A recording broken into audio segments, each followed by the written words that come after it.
अस्सलाम वालेकुम नाज़रीन, मैं सैयदा नाहिदा क़ादरी NRQ 24 न्यूज़ से।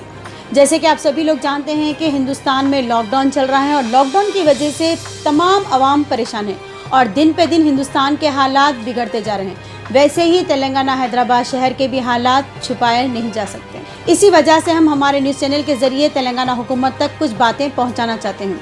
जैसे कि आप लोग को भी पता है कि तेलंगाना हैदराबाद शहर में कई सारे ऐसे लोग हैं जो रेंट के मकानात में रहते हैं और रेंट के शॉप्स पर ही अपना बिजनेस करते हैं।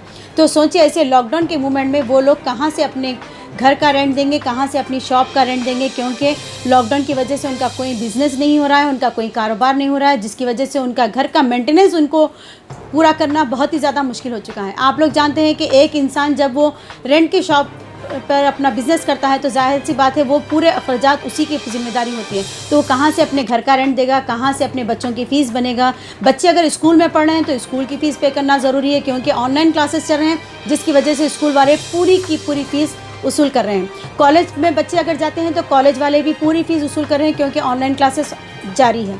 तो ऐसे हालात में इंसान अपने घर के लिए राशन का दो वक्त की रोटी का इंतज़ाम कैसे करेगा, बच्चों की स्कूल की फ़ीस, कॉलेज की फ़ीस का इंतज़ाम कैसे करेगा और अपने घर का रेंट कैसे दे पाएगा, अपनी शॉप का रेंट कैसे दे पाएगा, ये सोचने वाली बात है। क्योंकि जब इंसान के पास उसका बिजनेस ही नहीं है, जब इंसान के पास उसका कारोबार नहीं है, तो वो अपने घर के सारे अखराजात कैसे उठा पाएगा। और साथ ही में आप लोग को भी पता है कि एक छोटी सी शॉप का जो रेंट होता है वो होता है 1000 रुपये। तो 1000 रुपये से लेकर आप लोग अंदाज़ा लगाइए, जितना बड़ा बिजनेस होता है उतना ज़्यादा उन लोगों का रेंट होता है। जैसे कि बड़े शोरूम्स वगैरह भी होते हैं, बड़े किराने स्टोर्स होते हैं, तो ऐसे लोगों का जो रेंट होता है 10,000, 15,000, 25,000, 50,000 तक शॉप के रेंट्स होते हैं। और दूसरी तरफ घरों के जो रेंट्स होते हैं वो भी आपको पता है, छोटा सा अगर मकान होता है तो 2,000, 5,000, 10,000, ज़्यादा से ज़्यादा 15,000, यहाँ तक कि 25,000 के फ्लैट में भी लोग रेंट से रहते हैं। तो सोचिए जब महीना का पहली तारीख आती है, जैसे कि महीने की पहली तारीख जब आती है, पहली तारीख से लेकर महीने की आखिरी तारीख तक मकानदार का बस एक ही आवाज़ होती है कि मुझे किराया चाहिए।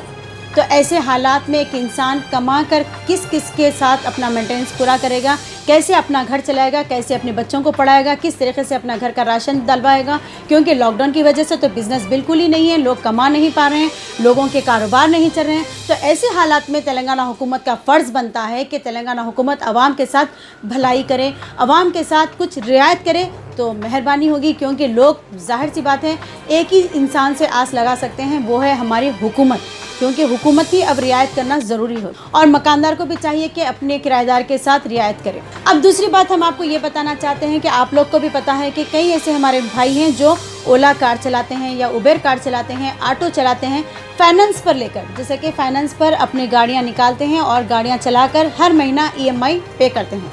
और कई ऐसे लोग हैं जो बैंक से लोन लेकर अपना मकान बनवाए हैं और कई ऐसे लोग हैं जो बाइक्स वगैरह पर भी अपना लोन लिए हुए हैं। तो जाहिर सी बात है हर महीना इन लोगों को लोन बनना बहुत ही ज़रूरी होता है, EMI पे करना ज़रूरी होता है। लेकिन ऐसे हालात में बैंक वाले हो या फाइनेंसर हो, जो भी है वो अपना EMI बराबर टाइम पर मांगता है। अगर नहीं देंगे तो जाहिर सी बात है हर महीना उन्हें कॉल आएगा या फिर उनके गाड़ियाँ छीन ली जाएगी। तो ऐसे माहौल में, ऐसे हालात में एक इंसान कहाँ से लाकर EMI पे करेगा, कैसे लाकर वो अपना गाड़ी का फाइनेंस पे करेगा, या वो अपने घर के लिए 2 रोटी कमाएगा या अपने फाइनेंस के पैसे जमा करेगा। सोचने वाली बात है। अगर गाड़ी भी चले जाएगी तो जो रोज़ की 2 रोटी खा रहा है वो भी नहीं खा पाएगा। अगर घर पे रोटी नहीं देगा तो बीवी बच्चे भूखे मर जाएंगे। तो ऐसे हालात में भी हमारी तेलंगाना हुकूमत का फ़र्ज़ बनता है कि हमारे अवाम के लिए कुछ भलाई करे, कुछ रियायत करे। और एक तीसरी बात हम आपको ये बताना चाहते हैं कि देखिए बिज़नेस करने वाले लोग, ड्राइविंग करने वाले लोग तो एक तरफ हो चुके हैं। अब और एक चीज़ हम आपको एक नज़र ये भी दिखाना चाहते हैं कि कई ऐसे हमारे भाई हैं जो रोज़मर्रा की ज़िंदगी जीते हैं, जैसा कि कहीं ना कहीं नौकरी करते हैं, छोटी मोटी दुकानों में नौकरी करते हैं या फिर लेबर का काम करते हैं, या फिर कई ऐसे हमारे भाई हैं जो फ़ोटोग्राफ़ी करते हैं, कई ऐसे हमारे भाई हैं जो वीडियोग्राफ़ी करते हैं, और कई ऐसे हमारे भाई हैं जो बैंक्स में या फिर कहीं भी जॉब करते हैं, कहीं शोरूम में जॉब करते हैं या कोई ऑफिस में जॉब करते हैं। तो हर तरह की नौकरी करने वाले लोग तेलंगाना हैदराबाद शहर में मौजूद है, लेकिन उन्हें भी उनकी सैलरीज नहीं मिल रही हैं, उन्हें भी उनकी तनख्वाह नहीं मिल रही है, क्योंकि जब उनके मालिक यानी कि जो ओनर होता है वही कुछ नहीं कमा पा रहा है तो अपने नौकरों को, अपने काम करने वालों को क्या तनख्वाह देंगे। तो ऐसे हालात में ये लोग भी सबसे ज़्यादा परेशान हैं, जो रोज़मर्रा की ज़िंदगी जीते हैं, रोज़ कारोबार कर, रोज़ का काम कर कर, रोज़ की मेहनत मजदूरी कर कर 4 पैसे कमाते हैं, वो लोगों के पास भी आज काम नहीं है। और एक अहम बात हम हुकूमत से ये भी कहना चाहते हैं कि जैसे कि आप सभी लोग जानते हैं कि कई सारे ऐसे लोग हैं जो इस वक्त बीमार हैं, हॉस्पिटल में एडमिट हैं, लेकिन लोगों के पास दवाइयों के लिए पैसे नहीं हैं, लोगों के पास हॉस्पिटल के बिल्स बनने के लिए पैसे नहीं हैं। तो ऐसे हालात में अगर तेलंगाना हुकूमत चाहती तो हर दवाई पर 50% डिस्काउंट दे सकती थी, या फिर हॉस्पिटल के जो बिल्स होते हैं उस पर भी डिस्काउंट किया जा सकता था। क्योंकि लोगों के पास काम ना होने की वजह से सोचिए बीमारी के लिए पैसा कहाँ से लाएंगे। उनके घर के ज़ईफ़ बुजुर्ग लोग बीमार हैं, या फिर वो हॉस्पिटल में एडमिट है, उनके छोटे मासूम बच्चों की तबीयतें ख़राब है, या उनके घर के लोगों की तबीयत ख़राब है जो इस वक्त हॉस्पिटल में बहुत ही ज़्यादा सीरियस है। तो ऐसे लोगों के पास ना तो कमाई है, ना ही उनके कारोबार है, ना ही उनका कुछ बिजनेस है, ऊपर से उनकी जो बीमारियों की वजह से वो लोग जो दिन पे दिन परेशान हाल हो रहे हैं। तो ऐसे हालात में भी हुकूमत का फ़र्ज़ बनता है, तेलंगाना हुकूमत का फ़र्ज़ बनता है कि वो मेडिसिन पर भी डिस्काउंट दे और हॉस्पिटल्स के बिल्स पर भी डिस्काउंट दे। तो बस हम यही कहना चाहते हैं कि अगर तेलंगाना हुकूमत ऐसे तमाम लोगों का ख्याल नहीं करेगी, अपनी हुकूमत में वो अपने अवाम का ख्याल नहीं रखेगी, तो किसका ख्याल रखेगी। जितना हो सके तेलंगाना हुकूमत का फ़र्ज़ बनता है कि ऐसे लॉकडाउन के मूवमेंट में लोगों को कोई ना कोई तरीके से उनको सहूलत दी जाए, उनकी कई सारी ज़रूरतों को पूरा किया जाए, या फिर उनके साथ जो नाइंसाफ़ी हो रही है उसे गौर करें।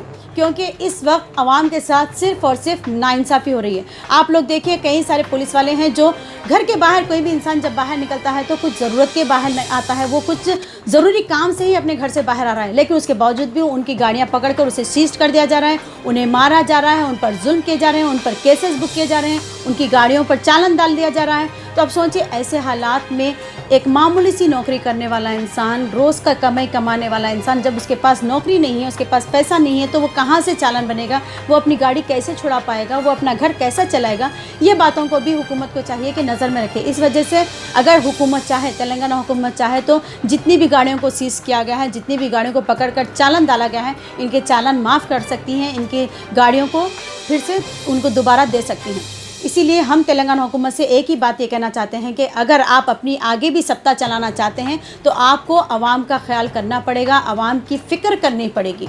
क्योंकि आज आवाम परेशान है, आज आवाम मजबूर है, आज आवाम को आपकी ज़रूरत है। अगर ऐसी ज़रूरत में अगर आप आवाम का साथ नहीं देंगे तो ज़ाहिर सी बात है आने वाले इलेक्शंस में आवाम भी आपके लिए वोट्स नहीं डालेंगे, ना ही आपकी सत्ता आगे रहेगी।